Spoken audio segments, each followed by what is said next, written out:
pressed. I run fast. My feet thump on the softness of the mud and mulch. My heart quickens. I lift up my arm and I leap to grab at a dangling leaf. I run, Dad's bag bumping softly on my back. In here the air smells damp and mossy. I gulp it in. I reach the turn where the path slopes down. I run faster still. So fast my legs feel like they aren't even mine. So fast I can hear the thud of my own heart. The path bends, twisting down to the water. I leap a tight turn and my foot skids in the mud. But I don't fall. I run faster. Bracken tickles my hands, nettles too, but I'm so quick they don't even get time to sting me. I can hear it now, the sound of the river trickling over the rocks. I race around the last bend and the sun pours into the dell and flashes silver on the water, and it looks so cool and so beautiful, and I'm so hot. And I leap over the long grass and down the ridge and keep running across the sand at the water's edge, running, splashing right into the river. I stop. My heart freezes. There's someone in the river, face down. I don't stop to think. 2 steps and I'm there. The body's floating in a rocky pool, but the water's slow here and only knee-deep. It's a girl. Her hair's all long and floating on the water. There's blood coming out of her head. It's making red swirls in the clear river. Near her is a jagged rock, which is smeared in blood. She must have slipped, bashed her head on the rock. I grab the girl under the arms and try to lift her up. She's so heavy. I heave with all my strength and lift her shoulders clear of the water. Her head dangles down over her chest. I lean right back. Her head flops onto my shoulder and her body turns and my feet slip and I fall. So I'm sitting there in the shallow pool with the girl who is lying limp in my arms. I push the wet, tangled hair out of her face. It's not a girl, it's a boy. His eyes are closed. I hold my wet hand in front of his open mouth. No warm air. He's not breathing. He's not breathing. I scramble about, trying to find a foothold on the shifting pebbles of the riverbed.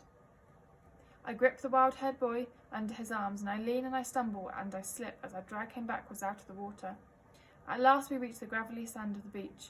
I lay him down on his side and collapse to my knees next to him, panting. The boy doesn't move. I look around for someone to help us. Help, I shout, as loud as I can. Help! My voice sounds so small in the tallness of the forest. The only reply is a far-off squawk of a bird, shrill and raw like a baby's cry. Beaky, I yell. Lamont, come, quick! I need you now! But they don't answer. No one does.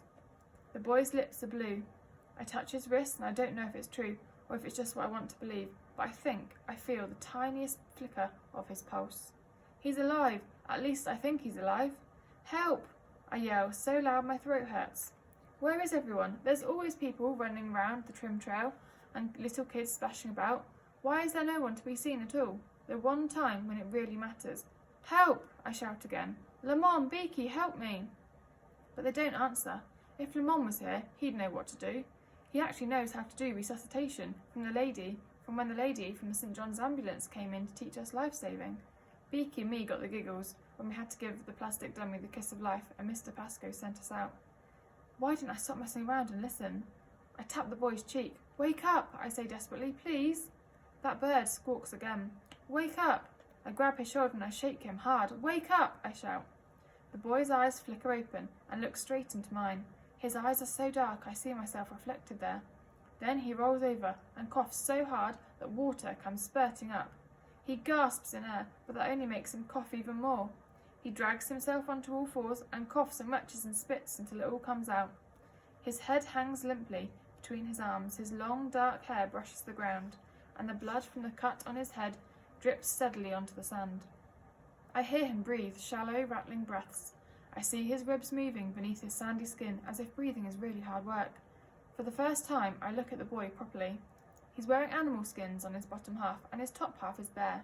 He's thin and wiry, his legs and arms crisscrossed with scratches, but he's strong looking too. A few stringed bracelets are tied around his wrists. Then I see his hands pressed hard into the sand. They're big, broad, long-fingered, powerful hands. As if he can feel me staring, the boy whips his head to the side and glares at me through his long, wet hair. Who are you? I say.